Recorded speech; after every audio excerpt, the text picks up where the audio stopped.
Bonjour à tous et bienvenue à Catch Club. On se retrouve pour les résultats de Raw du 5 avril 2021, le dernier épisode avant WrestleMania. Donc je rappelle que WrestleMania aura lieu ce week-end, samedi 10 avril et dimanche 11 avril. Et du coup j'en profite pour vous rappeler le programme des lives sur Catch Club ce week-end. On se retrouve d'abord samedi et dimanche en direct à 20h sur Twitch pour les lives kick-off WrestleMania. Et on se retrouve également samedi et dimanche à 2h du matin en direct sur YouTube pour les live réactions WrestleMania. Et comme chaque mois, je vous commenterai le pay-per-view. Allez, c'est parti, on passe aux résultats de Raw et le show démarre avec l'entrée de Drew McIntyre qui vient nous faire un petit speech. McIntyre nous rappelle un petit peu son parcours et le fait d'avoir abandonné ses amis et sa famille pour venir réussir à la WWE. McIntyre nous dit qu'il a tout sacrifié pour ce business, donc il demande à Bobby Lashley comment est-ce qu'il peut battre quelqu'un qui est prêt à tout sacrifier. Mais rapidement, McIntyre a été interrompu par Lashley et MVP. Bobby Lashley nous dit que les autres catcheurs en coulisses ont peut-être peur de McIntyre, mais lui, il n'a pas peur, et au contraire, il a senti que c'est McIntyre qui avait peur la semaine dernière. Lashley dit qu'il a senti McIntyre trembler puis perdre connaissance la semaine dernière quand il lui a porté le Hurt Lock. Et McIntyre répond que c'est vrai, le Hurt Lock est efficace. Par contre, McIntyre n'a pas apprécié que Lashley envoie quelqu'un pour l'attaquer et faire le sale travail. Donc McIntyre demande au champion de le rejoindre tout de suite dans le ring pour se battre, mais là MVP intervient pour dire à Bobby Lashley d'attendre encore une fois jusqu'à WrestleMania. Et d'ailleurs MVP précise que McIntyre parle beaucoup, mais peut-être qu'il ne sera même pas à WrestleMania au final.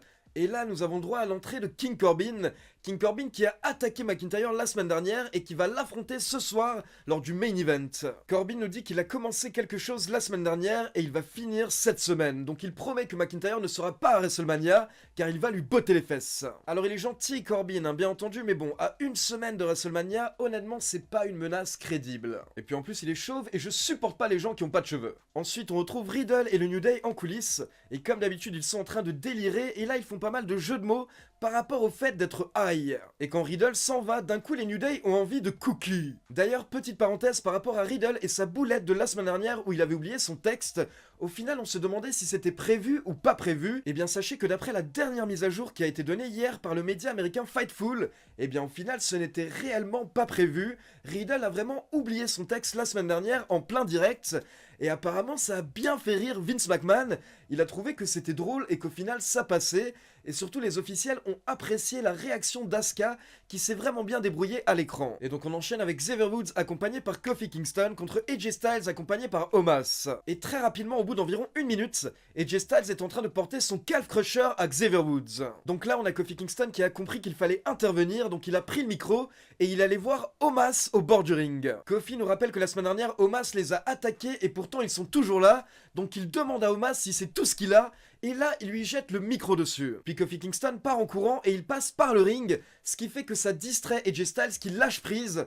Et là, Xavier Woods en profite pour lui porter un petit paquet pour la victoire. Ensuite, on passe en coulisses et on a Bad Bunny et Damian Priest qui arrivent à l'arène dans une voiture de luxe. Les commentateurs précisent que la voiture de Bad Bunny vaut 3 millions de dollars. Et quand les commentateurs insistent sur la valeur d'un objet de cette manière, vous pouvez être sûr qu'il va se passer quelque chose par rapport à l'objet un peu plus tard. Puis on repasse dans l'arène et on retrouve Braun Strowman dans le ring. Et il faut savoir que le ring est entouré par une cage.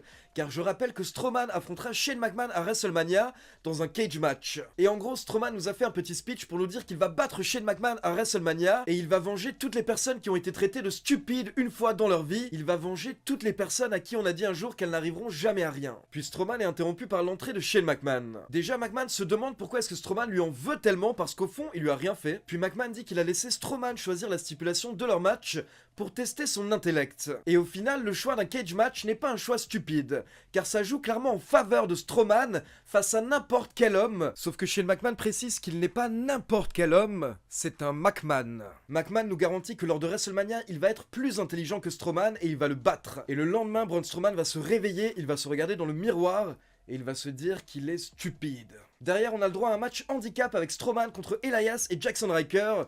Et comme vous pouvez l'imaginer, Strowman les a démolis en moins de 3 minutes. Puis on passe en coulisses et on retrouve l'intervieweur Kevin Patrick qui croise The Miz et John Morrison. Et il leur demande pourquoi est-ce qu'ils ont des seaux de peinture avec eux. Donc The Miz et Morrison expliquent qu'ils sont des artistes, ce sont des catcheurs, ce sont des chanteurs et ce sont également des peintres. Et derrière on a The Miz et Morrison qui utilisent la peinture pour taguer, on va dire, la voiture à 3 millions de dollars de Bad Bunny. Puis The Miz et Morrison s'en vont et Bad Bunny découvre l'état de sa voiture, donc il pète un câble Et là, il se fait attaquer par The Miz et Morrison. Le duo s'acharne sur Méchant Lapin jusqu'à l'arrivée des officiels et de Adam Pearce. Ensuite, les commentateurs annoncent un nouveau match pour WrestleMania. Il s'agit d'un tag team Turmoil féminin. Donc nous aurons des équipes féminines de Raw et de SmackDown qui vont s'affronter lors de la nuit 1 de WrestleMania.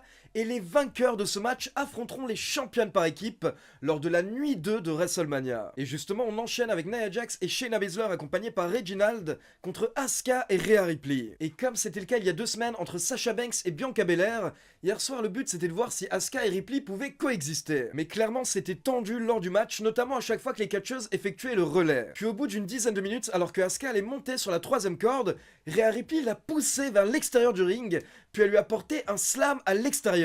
Et derrière, Shayna Baszler a porté un coup de genou à Asuka pour la victoire. Donc apparemment dans cette rivalité, Rhea Ripley sera la heel.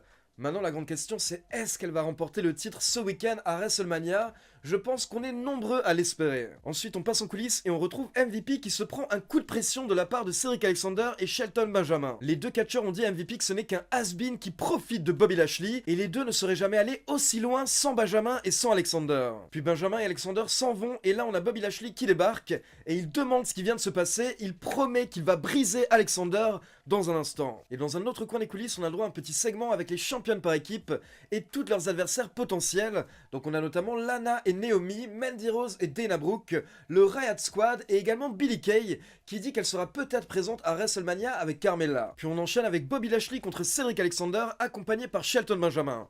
Pour info, lors du match, MVP était aux commentaires et avant que le match ne démarre, Benjamin et Alexander attaquent ensemble Bobby Lashley. Du coup, les commentateurs demandent à MVP s'il va intervenir, mais MVP explique que Bobby Lashley va se débrouiller tout seul et c'est bien le cas, Bobby Lashley se débarrasse de Benjamin puis le match démarre. On a eu le droit à un match de 10 minutes et en gros c'est Lashley qui a dominé pendant 9 minutes et Cedric Alexander qui a eu une petite minute d'espoir. Au final, bien entendu, Bobby Lashley porte le Hurt Lock pour la victoire. Et derrière, il ne veut pas lâcher, donc Benjamin attaque Lashley, mais Lashley prend l'avantage et il porte également le Hurt Lock à Benjamin. On enchaîne avec une petite vidéo qui nous hype la rivalité entre Randy Orton et The Fiend. Et ce qui est un petit peu étonnant, c'est que pour le moment, ce match n'a toujours pas de stipulation, alors qu'on espérait un Firefly Funhouse match. Puis on retourne dans l'arène pour l'entrée de Bad Bunny et Damian Priest. Bad Bunny nous a fait un long speech par rapport à son respect et à son amour du catch. Et en gros, maintenant, Bad Bunny veut se venger de The Miz et de John Morrison, donc il propose que son match à WrestleMania soit modifié.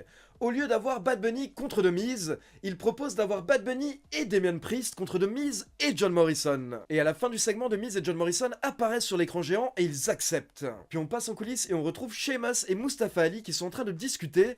Ils parlent du fait qu'ils détestent Riddle. Et justement, on enchaîne avec Riddle contre Mustafa Ali et Sheamus était à la table des commentateurs lors du match. Mustafa Ali s'est plutôt bien défendu, mais Riddle l'a surpris avec un Broderek au bout d'environ 10 minutes pour la victoire. Et après le match, on a le droit à un petit peu de trash talk entre Riddle et Sheamus, qui je le rappelle vont s'affronter à WrestleMania. Puis nous avons le droit à 2 petites promos de McIntyre et de Lashley qui nous hype WrestleMania, et on enchaîne avec le main event, Drew McIntyre contre King Corbin. Et en gros, si King Corbin détruit McIntyre, il peut prendre sa place à WrestleMania. Donc MVP est au commentaire lors du match et il encourage Corbin. Et on peut noter qu'on a eu le droit à un bon match hier soir entre McIntyre et Corbin, un long match de 18 minutes. Et à la fin du match, on a MVP qui s'approche du ring, et il dit à Corbin qu'il ne doit pas simplement battre McIntyre, il doit le détruire, il doit le démolir. Et là, MVP donne sa canne à King Corbin, donc Corbin utilise la canne, il essaye de frapper McIntyre, mais McIntyre l'évite, et il enchaîne avec un Claymore Kick pour la victoire. Et le show se termine avec le champion Bobby Lashley qui fait son entrée et qui fixe Drew McIntyre.